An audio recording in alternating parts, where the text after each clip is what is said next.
Okay, folks. Senator Cortez Masto is under the gun, so we're going to have her start, and then the three of us will make our remarks and be available for some questions. A great leader on the Finance Committee from the Wild West. Welcome.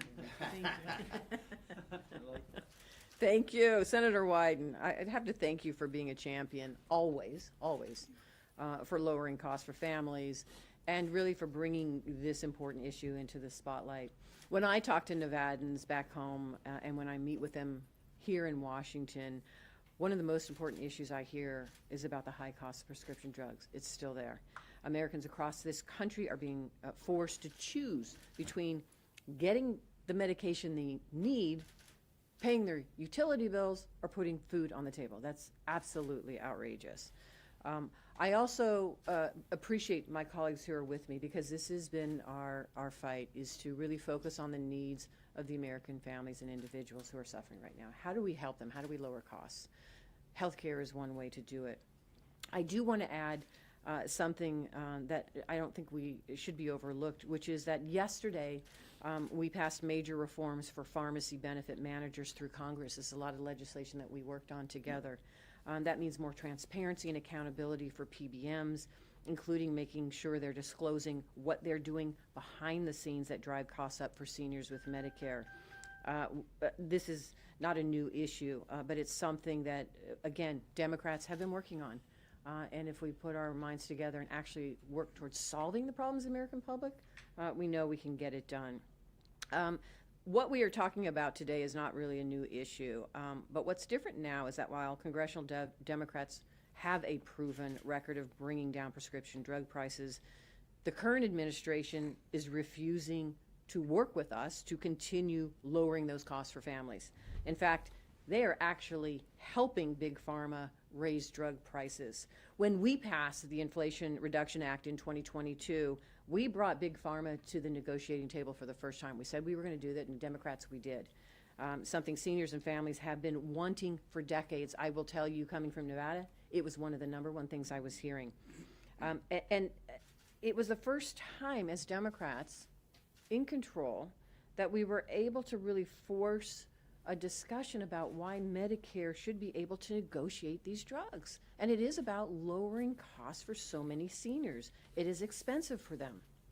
However, since the Inflation Reduction Act in the last year, instead of continuing to work to lower costs for families, the Trump administration and the Republicans who are in control right now are undermining the work that we have done. In fact, in the Republican tax bill, this big, beautiful bill they talk about, they actually exempted critical drugs from negotiating. And they're letting Big Pharma off the hook, which is now continuing to raise prices for American families. At the same time they're doing that, we're also watching President Trump rub shoulders with Big Pharma executives all year long, giving them a pass on tariffs without any concrete promises on how they're actually going to lower costs for consumers. And now, as of January 1st of this year, Big Pharma has raised the price of 350 brand name drugs, which is 40% more than the number of drugs they raised prices on at the beginning of last year.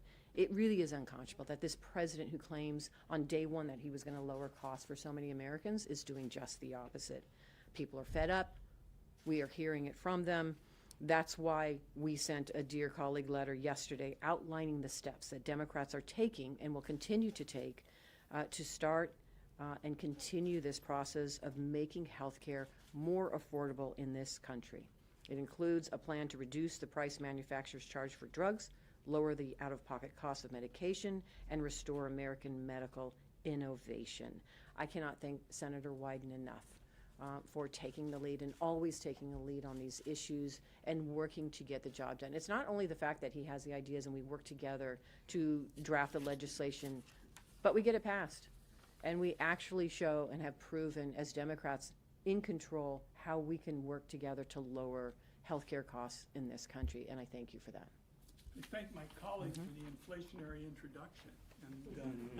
And we're going to all be teaming up, just as you say. And I'm going to make a few quick remarks. If you can stay a little bit longer, that'd be great. I know you're under the gun. And then my colleagues will have at it. Donald Trump's economy has hit working families like a DC ice storm. And that is especially obvious when it comes to health care, and it's going to get worse after the largest health care cuts in history by the Republicans last summer. The reality is Donald Trump is a paper tiger when it comes to actually lowering prescription drug costs. In fact, the evidence actually shows there is no greater fraud than Donald J. Trump when it comes to lower drug prices. And Americans are going to expect more in the days ahead, since Donald Trump will soon unveil Trump RX. It may actually star none other than Donald Trump Jr., and his interests are obviously key.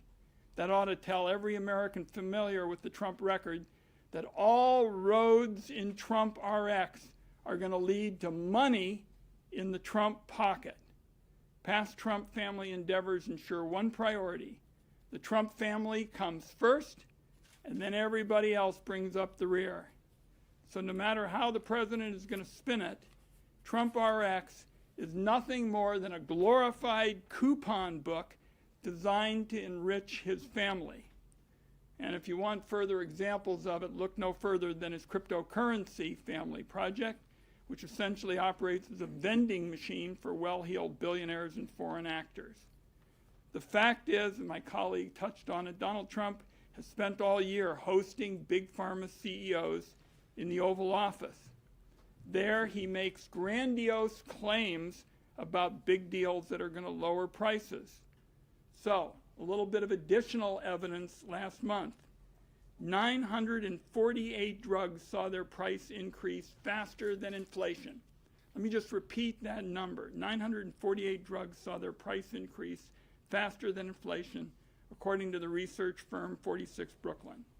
Next, the president keeps bragging that he lowered prices by using Medicare to negotiate.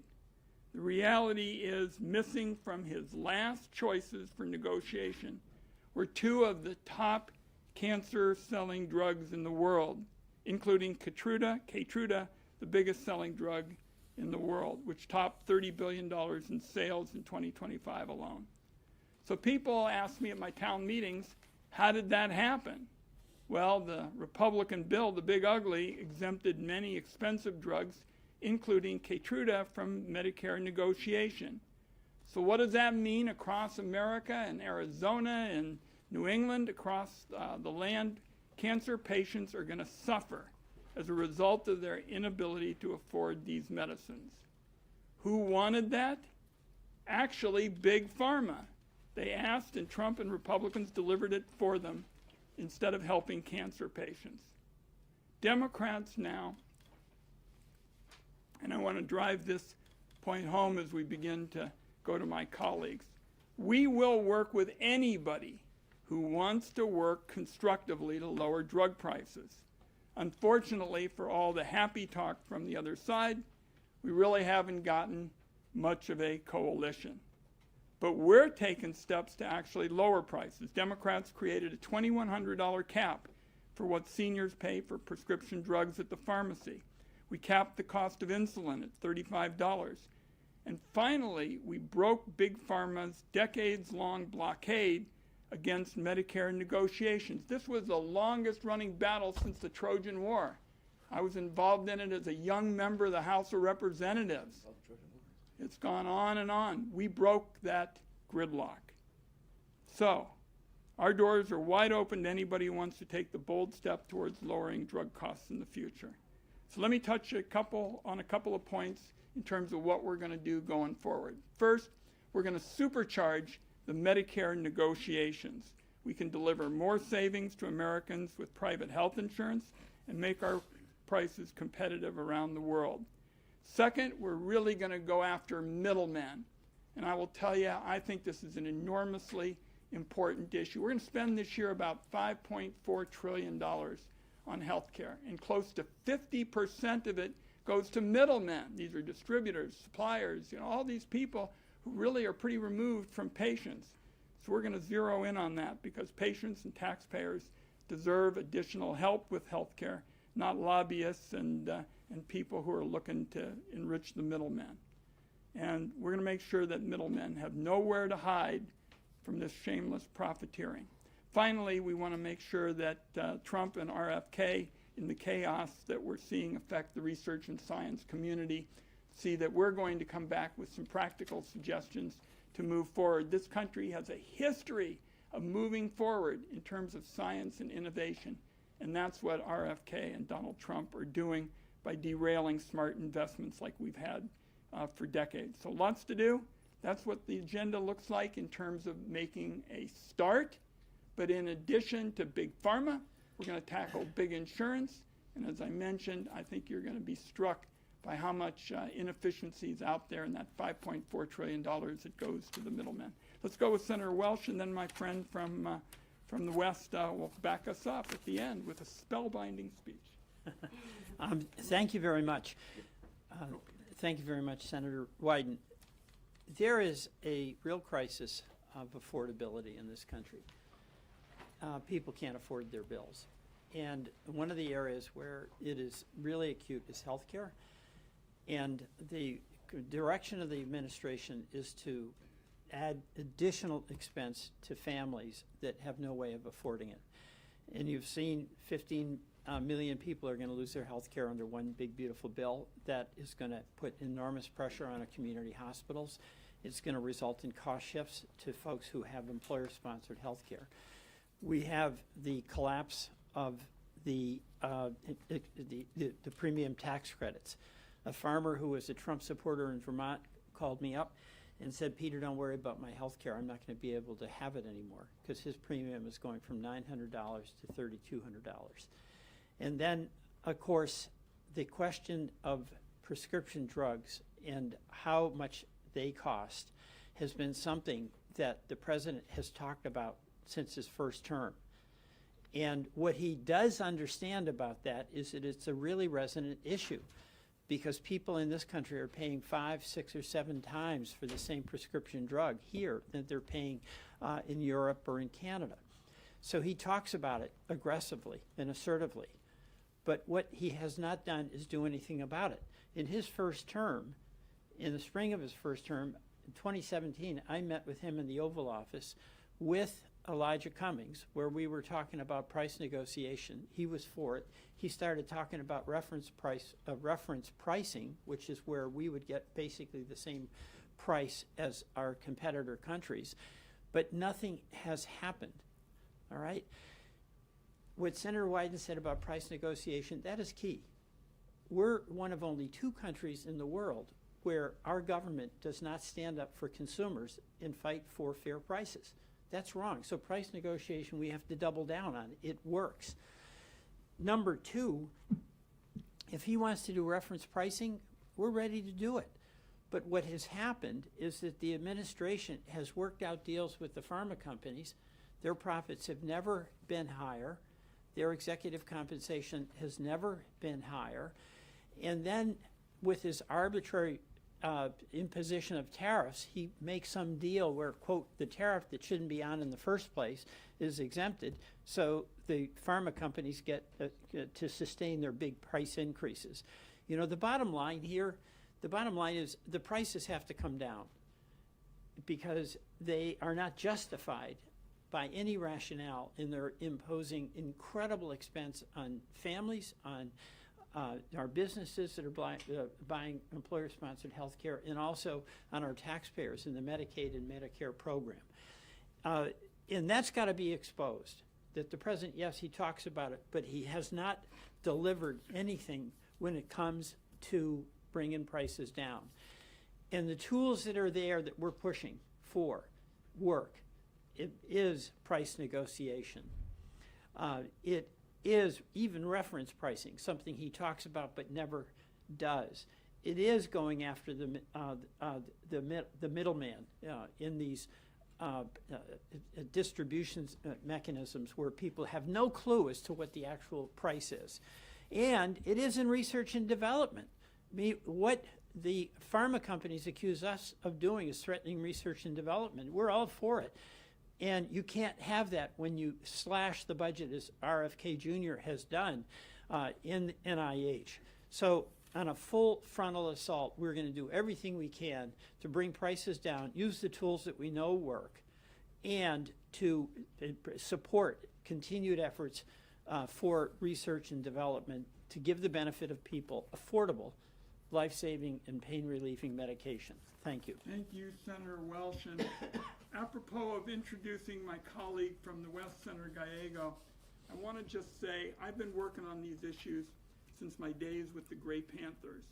And when this new senator came in, I was watching him on healthcare, and he has become a voice that we pay attention to in a really short time. So Senator Gallego, thank you for joining our little brigade here. Thank you. Thank you. Thank you so much for always being a leader and a mentor to us in this movement. You know, I want to share with you guys a story that came to my office, a woman named Barbara from Arizona. She's on Medicare Advantage and Social Security. She's got chronic lung disease, and she recently had to be hospitalized for a lung infection. Doctor wrote a prescription for an inhaler that cost $471 for just a 3-month supply. Barbara said, "There's no way I'm able to afford paying this amount and pay for groceries and my other living expenses. I implore you to do whatever is necessary to help bring down the cost of these necessary prescriptions for all of us who are suffering from lung diseases."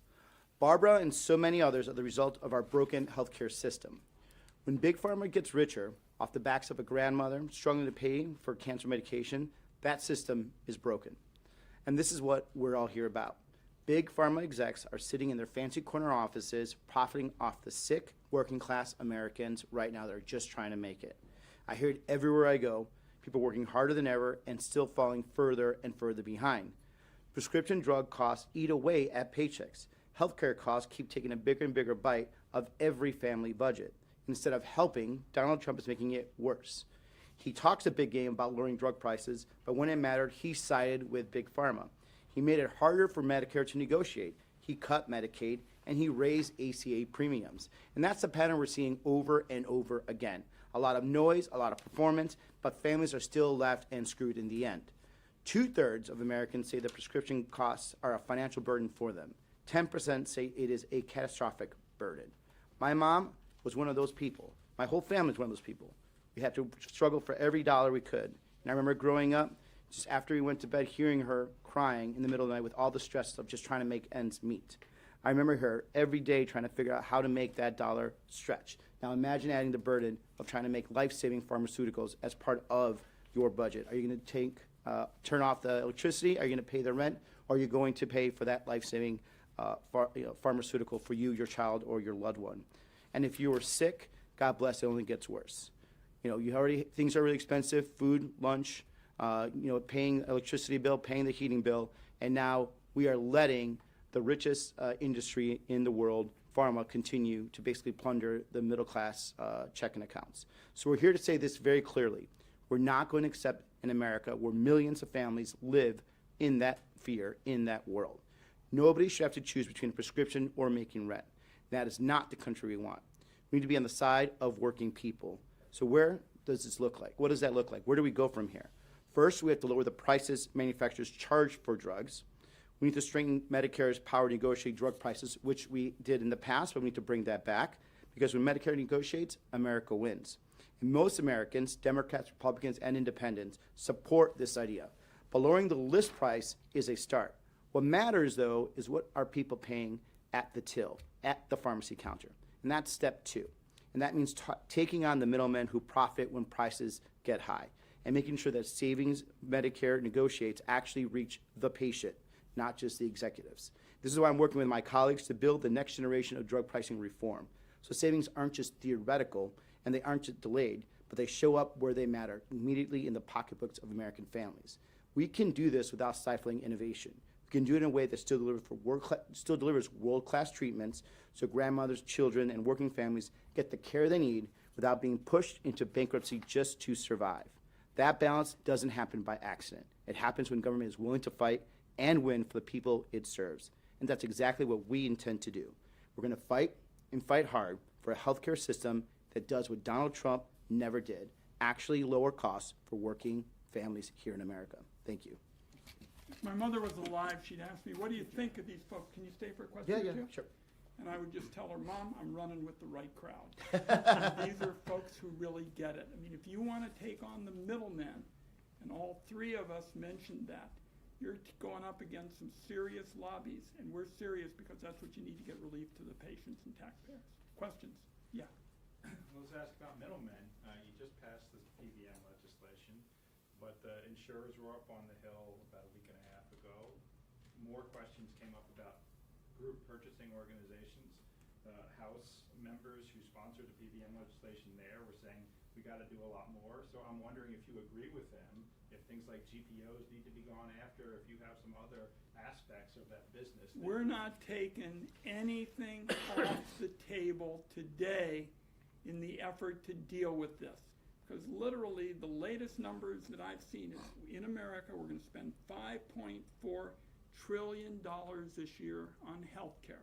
You actually divide it up into the number of people we got, and you can send every family of four a big check. $5.4 trillion, half of it goes to middlemen. So nothing's off the table. And what I've said in the effort to drive the PBM reform is this is just the beginning.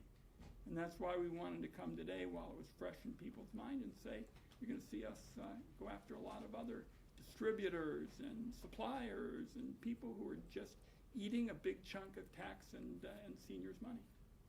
Robert? Do you have some kind of specific reforms, and what have you gotten buy-in from your colleagues on the other side of the aisle, since you're going to need their approval to get anything through this year? Well, Robert, let me just give you a short answer and let my colleagues answer. They haven't been interested in working with us. You know, the Marino legislation, such as it is, it's going to raise people's premiums. You know, millions of people are going to lose coverage. I said the other day, it's a lemon, and I'm not buying it. And we're going to have some willingness to actually get serious about working in a constructive way, because even just in the last couple of weeks, all I hear about is trying to drive anti-abortion legislation into a health care package. That is not going to happen on our watch. Yeah. Give some to my colleagues and I'll stay. Either, whoever. Thanks, Senator. So, just to follow up on everyone else, would you work with Republicans on, like, most favored nation, for example, if they came to you? Senator Welsh already said he would, Yeah. but I want to let both of my colleagues answer that. Now, anything that works, we're ready to do it. But literally what's going on is it's kind of like three-card Monte. The president is very acutely aware of what a resonant issue this is. He ran on it in 2016. And he acts fast, says things fast, but we haven't lowered drug prices because we haven't put the force of legislation behind it. But reference pricing makes sense. It's a good approach. We don't pay more. And it might mean some countries pay a little bit more and they help pay for the cost of innovation. Ruben? Yeah, whatever it takes. Like, the American public doesn't care how we get there. They want us to get there. They don't want to continue to try to figure out how the hell they're going to pay for the prescriptions. And they know that if they travel to other parts of the world, they're going to see the same drug for a lot lower price. In Arizona, if you go 2 miles south, you're going to see the same drug coming from the same factories at a different price and in a way lower price, because Mexico understands that prescription drugs are part of affordable prescription drugs are part of someone's right to affordable health care. In the United States, we don't value that. We have Arizonans that will travel down to Mexico with their prescriptions monthly to get them filled up there, to buy American products, innovated in America, sometimes even produced in America, but buy them in Mexico because they're significantly cheaper and travel back across the border. You should not have to do that in the richest nation in the world. The only other point I'd make, because my colleagues have said it very well, is during Trump 1, he made big pledges to do something about this, and he took a pass on that as well. So what my colleagues have been saying is, we're ready to go. We want to work in a bipartisan way. I often get flack for being too bipartisan, on some of these issues, but they got to meet us halfway, and they passed on the Marino bill. Yes. Senator, I'm Lita Grote with CQ. Just to follow up on most favored nation, I know the White House is actively pitching Republicans on codifying some of that into law. Have you had conversations yet about that with Republican colleagues? I'll let my colleagues start, and then I'll talk about what I've been up to. You guys want to talk any more about reference? No, I would everything else, yeah. I mean, we've said it. We would, if they get something concrete and I want to talk about reference pricing. As I've mentioned, I'm all in. I talked to the president about reference pricing in 2017. It's 2026. Nothing has happened. And look, if you don't want to do reference pricing, there is active negotiations all the time to bring down costs. The VA does it, the Right. DoD does it, Medicaid does it. So it's not like we're proposing something that's rocket science, right? This is being done all the time. What we're saying needs to be extended to Medicare, and it needs to be extended somehow to the consumer so they actually see it when they're checking out at the pharmacy. I just haven't seen any evidence in our committees of Republicans being interested in this issue. We're ready to go. We've sent communications out to the industry, to consumer advocates. We're ready to go, but there just really isn't a pulse to be serious about it, but I wish there was. You know, what's happening here is that we're determined to bring prices down. That's number one. And we're looking for concrete ways to do it, like price negotiation. That's real. When it was implemented, it actually brought prices down.